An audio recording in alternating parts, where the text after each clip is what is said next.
Foundations of Indian Culture in Light of Sri Aurobindo.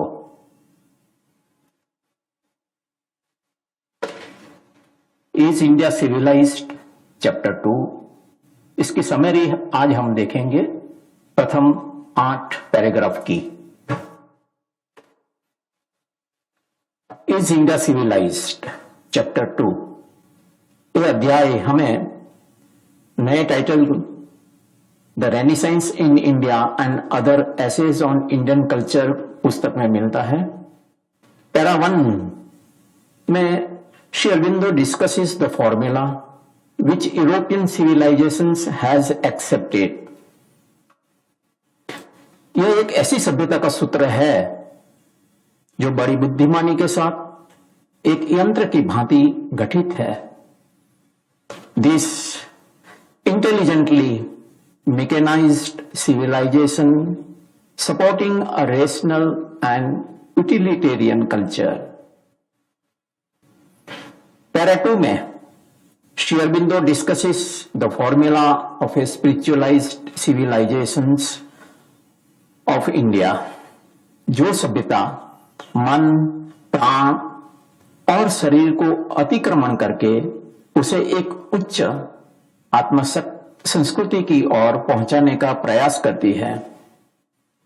भारतीय सभ्यता विषयक जो प्रश्न मिस्टर आर्चर के माध्यम से उठाया गया है उसको श्री अरविंद संकीर्ण अर्थ में नहीं परंतु एक बड़ी समस्या के रूप में देखते हैं और हमारे सामने कई प्रश्न रखते हैं। पैरा 3 में श्री अरविंदो कहते हैं whether the future hope of the race lies in a rational and intelligently mechanized or in a spiritual, intuitive and religious civilizations and culture. क्या मानव जाति की भावी आशा तर्क प्रदान एवं बुद्धिमत्ता पूर्वक यंत्रीकृत सभ्यता में निहित होगी या प्रेरणात्मक आध्यात्मिक सभ्यता में? श्री अरबिंदो कहते हैं that is the important issue. क्या हमारे समस्त दर्शन, धर्म, विज्ञान, चिंतन, कला, सामाजिक संगठन, विधि विधान को पश्चिम की जीवन विषयक तर्क प्रदान एवं उपयोगितावादी संस्कृति की नींव पर रखनी है या हमारे समस्त दर्शन, धर्म, कला, समाज को आत्मा के लिए उपयोग करके आध्यात्मिक लक्ष्य को प्राप्त करना है जो भारतीय संस्कृति की धारणा रही है। पैरा 4 में श्री अरबिंदो 2 सांस्कृतिक विचारधाराओं को समझाते कहते हैं कि अ मोर मॉडरेट एंड पर्सपिकेशियस रैशनलिस्ट क्रिटिक जिसके पास थोड़ी इंसाइट एंड अंडरस्टैंडिंग है यानी कि कुशाग्र बुद्धि के साथ वेदक सूक्ष्म दृष्टि भी है, ऐसे वेस्टर्न रैशनलिस्ट क्रिटिक भारत की प्राचीन सभ्यता और महान संस्कृति का मूल्य जरूर स्वीकार करेंगे, फिर भी आक्षेप करेंगे कि there lies no good future for the human race, for modern humanity. The true lines of advance lies through European modernization, the mighty works of science, and the great modern adventure of humanity.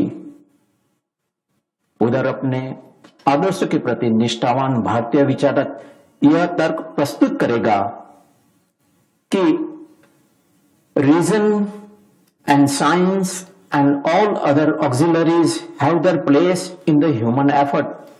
The real truth goes beyond them. Para 5 में श्री अरविंद कहते हैं कि 2 सांस्कृतिक विचारधाराओं के बीच की खाई अपेक्षाकृत धीरे धीरे कम गहरी हो रही है, फिर भी the basic difference still remains. पश्चिम का जीवन आज भी मुख्य रूप से रेशनलिस्टिक आइडिया और जड़वादी प्रवृत्ति के द्वारा ही नियंत्रित हो रहा है। हाँ, ये जरूर है कि चिंतन के शिखरों पर एक बड़ा भारी परिवर्तन का आरंभ हो गया है और धीरे धीरे कला, काव्य, संगीत और साहित्य में भी अधिकाधिक संचारित होने लगा है।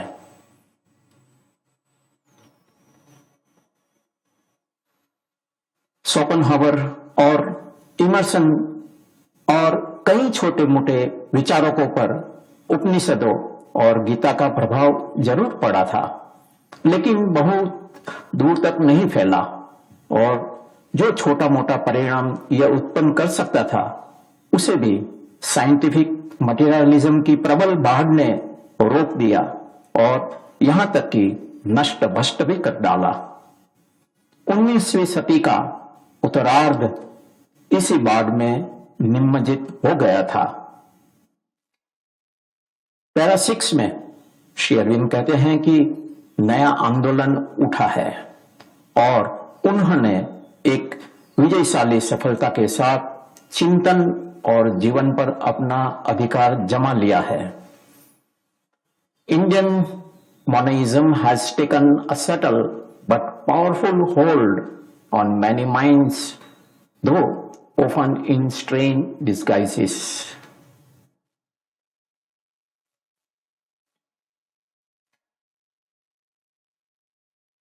वर्तमान विज्ञान भी निरंतर ऐसे निष्कर्षों पर पहुंच रहा है जिस निष्कर्षों की घोषणा प्राचीन भारत ने आध्यात्मिक ज्ञान के दृष्टिबिंदु से वेद और वेदांत की भाषा में की थी। यह जो कुछ हो रहा है वह कई हद तक भारतीय विचारों एवं आदर्शों को अधिक अच्छी तरह हृदयगम्य करने की संभावना का द्वार खोल देती है, यानी कि mind of east and west is now approaching nearer and nearer to that extent to a livelihood of a better understanding of Indian thought and ideals. Para 7 में प्रसिद्ध फ्रांसीसी मनोवैज्ञानिक French psychologist recently told an Indian visitor that India had already laid down all the large lines and main truths, the broad schema of a genuine psychology, and all the Europe can now do is to fill them in with exact details and scientific verifications. यानी कि भारतवर्ष में सभी विशाल धाराओं और प्रधान सत्यों का निरूपण पहले ही हो चुका है और अब यूरोप जो कुछ कर सकता है वह बस इतना ही कि सही सटीक विवरण करके वैज्ञानिक प्रमाणों के द्वारा उनकी खाना पूरी कर दे।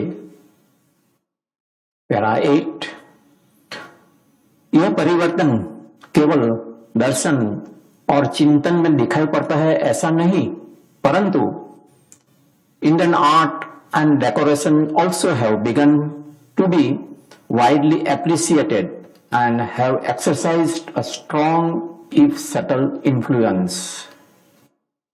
Note that the worldwide fame of Tagore would have been unthinkable 30 years ago. Tagore की कविता ने भी विश्वव्यापी ख्याति प्राप्त की, उसका कारण भी यही है। शायद इसके 30 वर्ष पहले यह मुमकिन न हो सकता था।